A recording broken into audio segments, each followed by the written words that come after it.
आज ये दास्तां है भारतीय हिंदी सिनेमा के उस सुनहरे दौर की, उस बेहद खूबसूरत, दिलकश और हसीन अभिनेत्री की, जिसकी अदाओं ने हिंदी सिनेमा के बड़े बड़े अभिनेताओं के साथ साथ कई राजनीतिक नेताओं और क्रिकेट जगत के खिलाड़ियों के होश उड़ा दिए थे। 60 के दशक की इस ट्रेजेडी क्वीन बोल्ड बाला अभिनेत्री के हुस्न और खूबसूरती का वो आकर्षण था कि लोग इनको देखने के लिए उस दौर में सिनेमा हॉल में कई मीलों दूर से खींचे चले आते थे।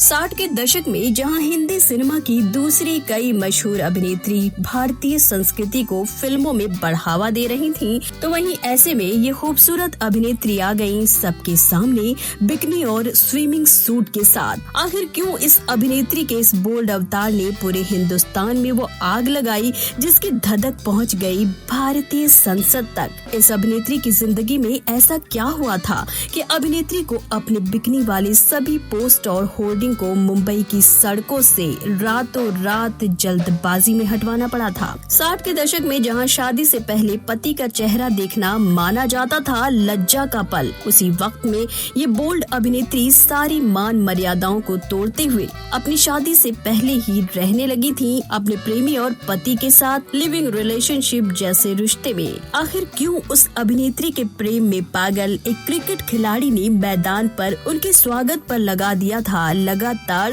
3 छक्के, और कैसे आगे चलकर इस खिलाड़ी ने 7 समुंदर पार लंदन में सबके सामने घुटनों के बल पर बैठकर कर दिया था इस अभिनेत्री को शादी के लिए प्रपोज, और कैसे उस खिलाड़ी के प्रेम में अंधी इस महान अभिनेत्री ने ब्राह्मण होते हुए भी कबूल कर लिया मुस्लिम धर्म, हमेशा के लिए बदल दिया अपना हिंदू नाम। ऐसी महान अदाकारा के जीवन में ऐसा क्या हुआ था कि उनको दूसरी एक मशहूर अभिनेत्री ने सबके सामने जड़ दिया था एक जोरदार तमाचा, और एक दूसरी मशहूर अभिनेत्री ने कर दिया था कई फिल्मों से और अपनी जिंदगी से बाहर।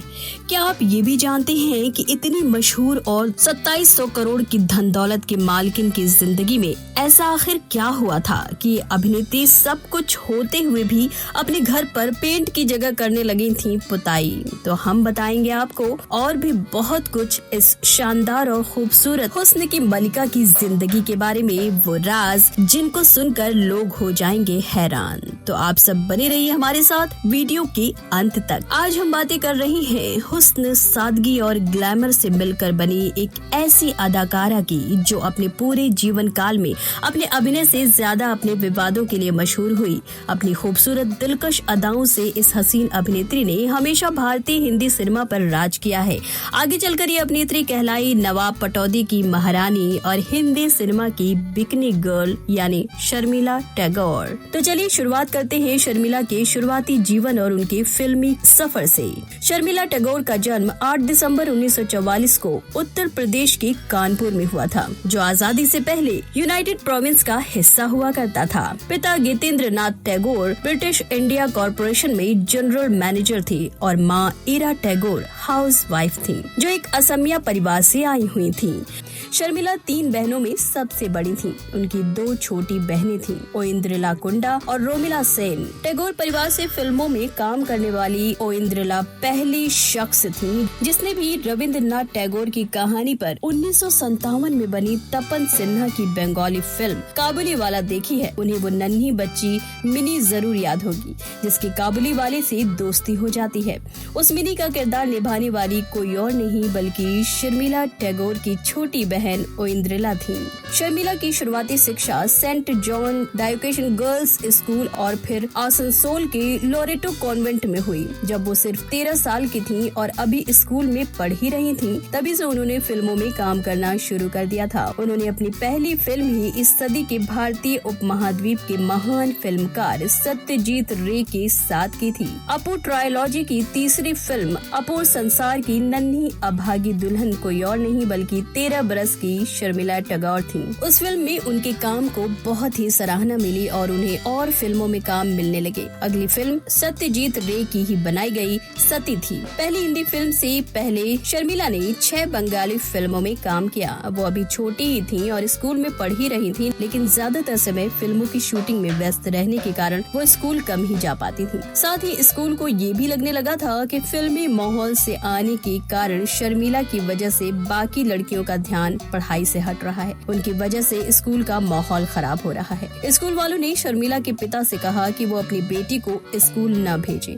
शर्मिला के पास 2 रास्ते थे, या तो वो फिल्में छोड़ देती या फिर अभी पढ़ाई पूरी करती। और इसके बाद पिता ने ही उन्हें ये सलाह दी कि तुम्हारा भविष्य और तुम्हारा करियर फिल्मों में है, पढ़ाई तो तुम घर से भी कर सकती हो। शर्मिला ने फिर कभी पीछे मुड़कर नहीं देखा। नवाब मंसूर अली खान पटौदी अभिनेत्री सिमी ग्रेवाल को डेट कर रहे थे। एक तरफ नवाब मंसूर का क्रिकेट करियर अपने उफान पर था, तो दूसरी तरफ वो सिमी ग्रेवाल के साथ एक मजबूत रिश्ते की ओर बढ़ रहे थे। दोनों के अफेयर के चर्चे सिर्फ बॉलीवुड में नहीं थे, बल्कि क्रिकेट जगत में भी हो रहे थे। सिमी और मंसूर अक्सर पब्लिक इवेंट्स में कभी साथ में घूमते तो कभी साथ में पार्टी करते देखे जाते थे। रिपोर्ट्स की माने तो नवाब मंसूर सिमी को लेकर सीरियस थे और शादी भी करना चाहते थे। यहाँ तक कि वो अपने परिवार से सिमी को मिलाने की तैयारी कर रहे थे। लेकिन इनकी कहानी ने तब नया मोड़ ले लिया जब मंसूर अली खान की मुलाकात शर्मिला टैगोर से हुई। शर्मिला टैगोर और मंसूर अली खान एक पार्टी में मिले थे। खबरों के अनुसार दोनों की मुलाकात इनके दोस्त ने कराई थी और पहली नजर में ही दोनों ने एक दूसरे को पसंद कर लिया था। लेकिन शर्मिला ने हाँ कहने में पूरे 4 साल का वक्त लगा दिया। रिपोर्ट्स की माने तो शर्मिला के आने के बाद नवाब पटौदी ने सिमी संग अपना रिश्ता खत्म करने का फैसला किया और एक दिन वो उनके घर पहुंच गए। बिना समय गवाए उन्होंने सिमी से कहा कि अब वो इस रिश्ते को और आगे नहीं ले जा पाएंगे क्योंकि उन्हें कोई और मिल गया है।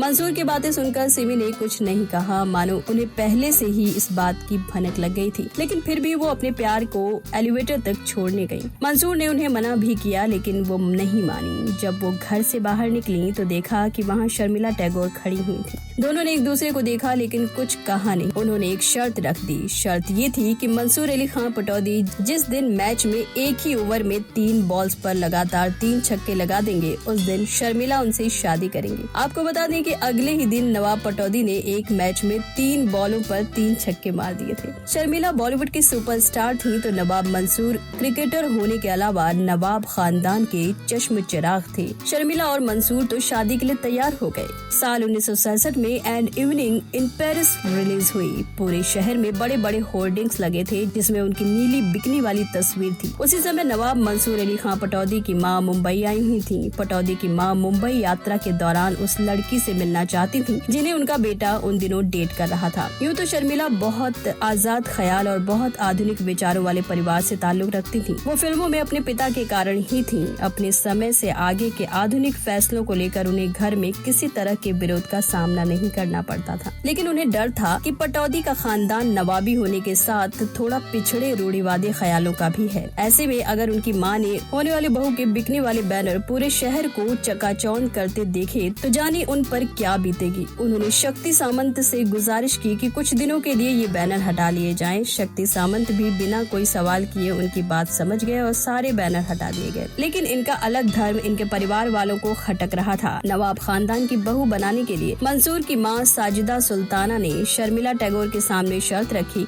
कि अगर वो इस्लाम धर्म कबूल कर लें तो वो उन्हें अपनी बहू बना लेंगी। मंसूर अली खान के प्यार में पागल शर्मिला टैगोर ने तुरंत ये शर्त मान ली और अपना धर्म बदलकर शर्मिला टैगोर से आयशा सुल्तान हो गयी। फिर 27 दिसंबर 1968 को मंसूर अली खान और शर्मिला शादी कर हमेशा के लिए एक दूसरे के हो गए। फिल्म इंडस्ट्री में हमेशा से किसी फिल्म में अगर 2 हीरोइनें हो तो उनके बीच मनमुटाव होना आम बात मानी जाती है। 60 और 70 के दशक की 2 बेहतरीन और खूबसूरत अदाकाराएं माला सिन्हा और शर्मिला टैगोर की कैट फाइट ने खूब लाइमलाइट बटोरी है। यह किस्सा है 1968 में आई जॉय मुखर्जी की फिल्म हमसाया के दौरान का, जब माला सिन्हा और शर्मिला को फिल्म में लीड रोल के लिए कास्ट किया गया था। मीडिया रिपोर्ट्स के मुताबिक फिल्म में काम करने के दौरान इन दोनों के बीच हाथापाई की नौबत आ गई थी। हम आपको माला सिन्हा और शर्मिला टैगोर के बीच हुए विवाद के बारे में विस्तार से बताते हैं, जिसमें माला सिन्हा ने शर्मिला टैगोर को थप्पड़ जड़ दिया था। आइए आपको बॉलीवुड के इस विवादित किस्से के बारे में बताते हैं। दरअसल ये घटना फिल्म हमसाया के सेट की है, जो कि कि साल 1968 में रिलीज हुई थी। इस फिल्म में माला सिन्हा और शर्मिला टैगोर लीड रोल में नजर आई थी और साथ में जॉय मुखर्जी थे। इस फिल्म की शूटिंग शुरू होने तक शर्मिला टैगोर और माला सिन्हा काफी अच्छी दोस्त थी। दोनों के बीच काफी बनती थी, लेकिन जैसे जैसे शूटिंग आगे बढ़ रही थी वैसे वैसे दोनों अभिनेत्रियों के बीच टकराव होने लगा था। शर्मिला टैगोर और माला सिन्हा के बीच फिल्म के डायलॉग, गाने, कॉस्ट्यूम से लेकर सेट पर जल्दी पहुंचने तक वो लेकर होड़ मची रहती थी, जिस वजह से जॉय मुखर्जी की कोशिश रहती थी कि वो दोनों को एक दूसरे से दूर ही रखें।